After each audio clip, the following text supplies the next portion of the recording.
BJP সৰকাৰ আহিলে আমাৰ ভাই বিজয় মালাকাৰ ইয়াতে এমএলএ হল।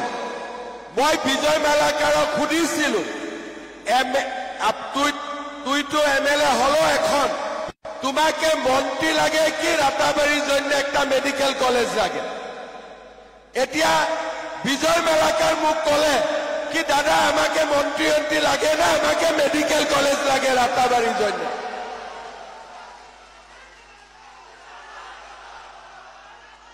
এইটো এটা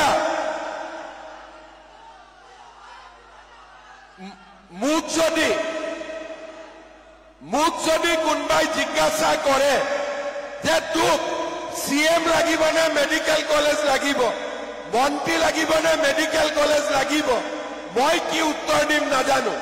কিন্তু বিজয় মালাকারক মই এই কারণে মোর ভাল লাগে, যেতিয়া মই তাক 2 বছর সুধিছো যে বেটা তোক মন্ত্রী লাগে না মেডিকেল কলেজ লাগে, একদিন কোৱা নাই মোক মন্ত্রী লাগে।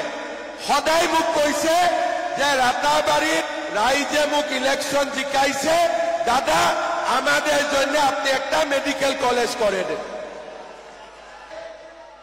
विजय मालाकार जैसा एमएलए मिलना बहुत भाग्य की बात होते हैं, तो आप लोग उनको आशीर्वाद देते रहिए।